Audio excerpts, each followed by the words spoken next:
जय मसीह की सभी को बहुत ही खुशी के साथ ये टेस्टिमोनी को मैं रिकॉर्ड कर रहा हूँ। हमारे बीच जो पहले साधु हुआ करता था वो आज प्रभु का एक चेला है और ब्रदर दिलीप हमारे बीच में है और उनका जीवन गवाही को हम सुनने जा रहे हैं।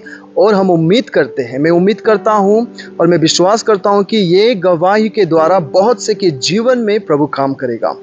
इनका गवाही जो है, ये एक साधु थे, 25 साल तक अमृतसर के एक दुर्गा मंदिर में रहते थे साधु होकर। लेकिन प्रभु यीशु मसीह ने इनको बात किया मत्ती 7:7 से, प्रभु का वचन के द्वारा ही इनको बात किया। एक आवाज आया, मांगो तो तुम्हें मिलेगा, ढूंढो तो तुम्हें मिलेगा, मांगो तो तुम्हें दिया जाएगा और खटखटाओ तो तुम्हारे लिए खोला जाएगा। ये वर्ष जो है, ये वचन जो है, इनको आवाज आया और इनको पता भी नहीं है कि ये बाइबल में ये लिखा है, इनको ये पता भी नहीं था। तो उस वक्त ये प्रकाश मिलने के बाद में वो नागालैंड में आया और अब एक प्रेयर सेंटर में बैठकर यहाँ पे प्रभु का काम कर रहा है। लेकिन इस दौरान ये इन्होंने जो साधु किया 25 साल तक, कैसे साधु बना, कैसे प्रभु ने बात किया, ये हम डिटेल में इनके साथ हम जानेंगे और प्रभु ने कैसे इनके जीवन में काम किया वो हम अच्छे से समझेंगे। तो ब्रदर दिलीप, आपको स्वागत है। प्रभु आपको आशीष करें। आशीष करें। आपको पूछना चाहूँगा कि कैसे, मतलब आप साधु कैसे बने, आप कहाँ पे रहते थे और कैसे करके वहाँ पे जाकर आप साधु बने? मैंने तो पहले असम डिब्रूगढ़ बगान में रहता था। वहाँ रहते रहते मेरा मम्मी डैडी जब गुजर जाने के बाद मैं दूसरा एक साधु का साथ में मैं पंजाब गया। ओके, मम्मी पापा गुजरने के बाद कोई भी नहीं था दूसरा आपके पास? मतलब आप बहुत दुख हो गए, मतलब बहुत दुख में हो गया, तो इसलिए मतलब साधु ने जो सहारा दिया उसके साथ आप चले गए। और उसने मुझे कहा कि बेटा तू मेरे साथ रहोगी तो आपका भलाई होगा। जिस जगह में मैं रहता हूँ उसमें कोई दिक्कत नहीं है खाने पीने के लिए, रहने के लिए, लेकिन वो तो मंदिर है, आपको वहाँ रहने से आप साधु बन के रहना पड़ेगा। वहाँ एक अनाथ आश्रम का जैसा है, वहाँ जिसका माँ बाप नहीं है ऐसे लड़का लोग को उसमें उस जगह में लेके वो लोग पालन पोषण करता है। ऐसे जगह में मुझे उसने लेके गया और जाने के बाद में मैंने वहाँ 25 साल साधु किया, 25 साल, लेकिन आत्मा में मुझे शांति नहीं मिला। ओके, आत्मा में शांति नहीं मिला। वो 25 साल आपने वहाँ पे क्या करके गुजारा? पूजा पाठ ही सिर्फ होता था या फिर और दूसरा कुछ काम भी होता? पूजा पाठ होता था, टाइम से पूजा पाठ होता था, टाइम से मंदिर का सेवा भी होता था, टाइम से रोटी पानी भी बनाता था। रोटी पानी जितना 700 साधु वहाँ रहता था। 700 साधु रहते थे और उसके बीच में आप भी एक थे। तो वहाँ पर आप जब पूजा पाठ करते थे और 25 साल तक आपने किया और उसके बाद में आपको जो आवाज़ आया वो आवाज़ क्या था? वो तो आवाज़ हुआ ढूंढो तो पाओगी, मांगो तो दिया जाएगा, खटखटाओ तो आपके लिए दरवाजा खोला जाएगा। ये आवाज़ आया।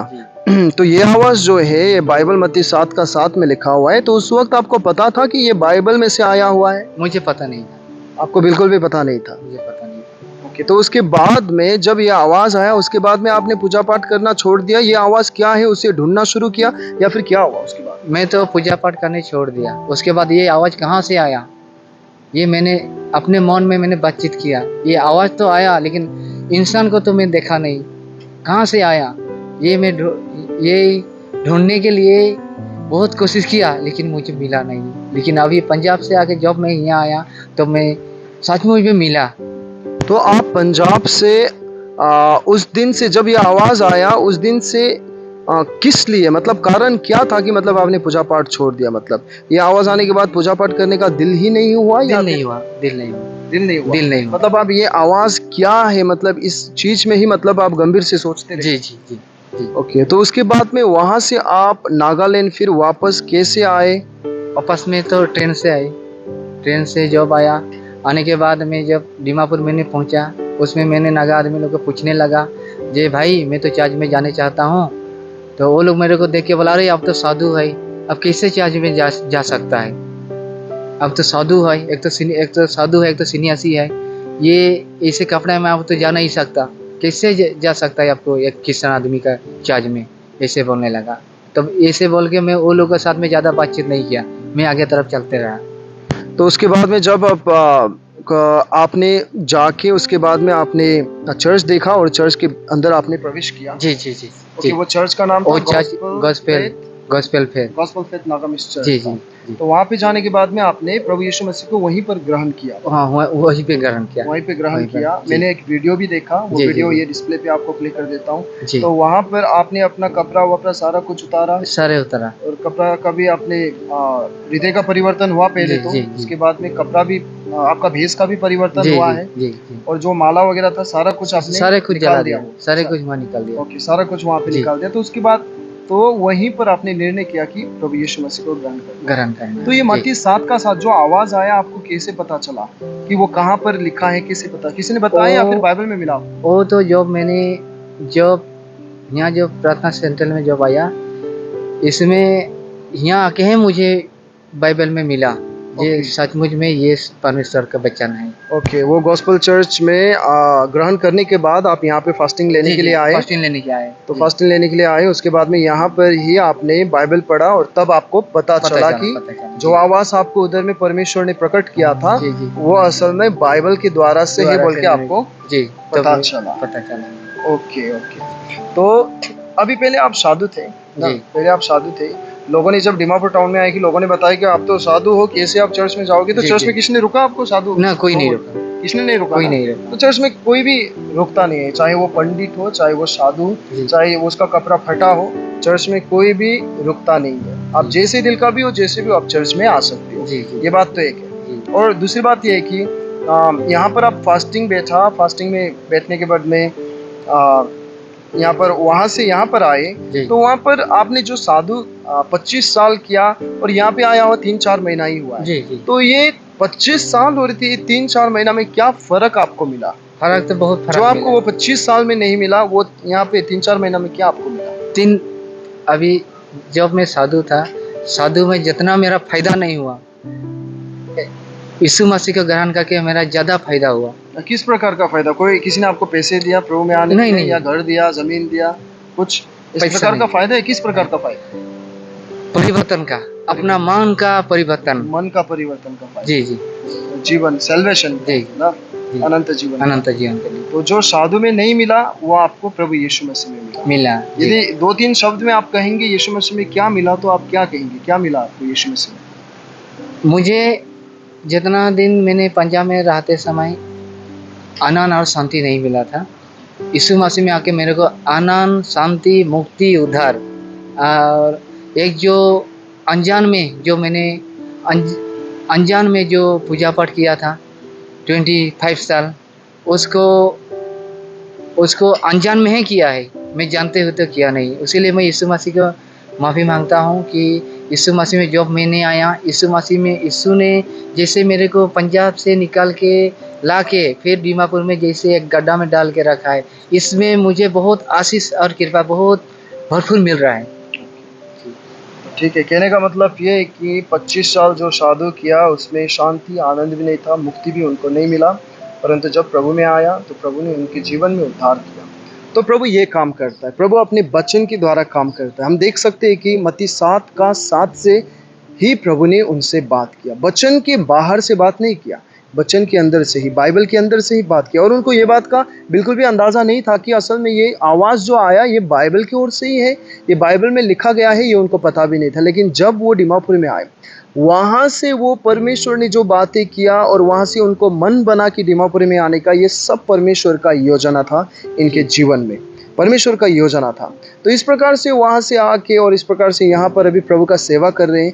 मैंने पर्सनली ब्रदर दिलीप के साथ मैंने कुछ समय गुजारा, तो मैंने देखा कि सच में एक 10-15 साल का जो एक ईसाई होता है उनको भी सही से ढंग से प्रार्थना करने के लिए नहीं आता है, प्रभु का वचन उतना उनका ज्ञान नहीं है जितना 2-3 महीने के अंदर में पवित्र आत्मा के द्वारा से इनको सीख मिला और प्रार्थना भी वो करते हैं। वो देखकर हम भी आश्चर्यचकित रह गए। लेकिन ये संभव है पवित्र आत्मा के द्वारा। प्रभु इनके जीवन में सच में काम कर रहा है। इन्होंने परमेश्वर को ढूंढा, परमात्मा आप कौन है, सत्य क्या है, परमेश्वर आपको मुझे आपने किस लिए बनाया, किस उद्देश्य से इस पृथ्वी में भेजा। तो यदि सच में आप खुदाबंद यीशु को ढूंढते हैं तो वो प्रकट होता है।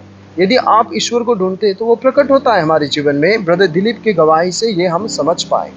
तो ब्रदर दिलीप, आपको ये कहना चाहूँगा कि जितने भी हम लोगों का दर्शक जो है, जितने भी लोग ये टेस्टिमनी को आपका देख रहा है, जी। तो उन लोगों को आप क्या कहना चाहेंगे? जो जिस लोगों ने अभी तक प्रभु यीशु मसीह को ग्रहण नहीं किया है, उन लोगों को आप क्या कहना मैं चाहेंगे? वो लोगों का कहना चाहता हूँ, जैसे मैंने अपने जीवन में जो मैंने परिवर्तन किया है, ऐसे जो लोग अभी सांसारिक सांसारिक जीवन में वो लोग गुजारा कर रहा है, मैंने जैसे पवित्र आत्मा के द्वारा, जैसे मैं पवित्र आत्मा के द्वारा अपना मन को शुद्ध करके यीशु मसीह के ग्रहण करके अभी बहुत सुख शांति में गुजर रहा हूँ। ऐसे मेरा कहना मतलब है, मैंने जैसे अच्छा जीवन एक मिला, ऐसे जो लोग अंधार में गुजर रहा है वो लोग भी एक अच्छा जीवन मिल के मेरे जैसे चलने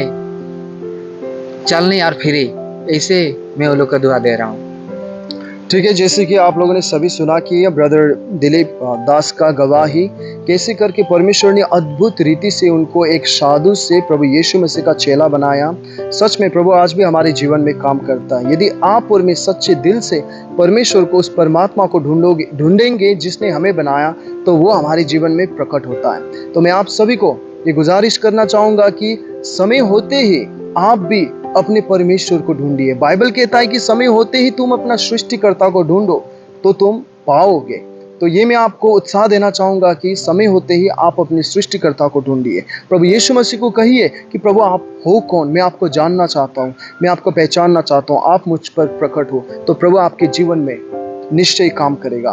ये गवाही के द्वारा मैं विश्वास करता हूँ कि आप सभी आशीषित हुए हो, और यदि आप आशीषित हुए हो तो ये गवाही को आप जितना हो सके आप शेयर कीजिए और लोगों को भी आप आशीषित कीजिए। जय मसीह की। Praise the Lord.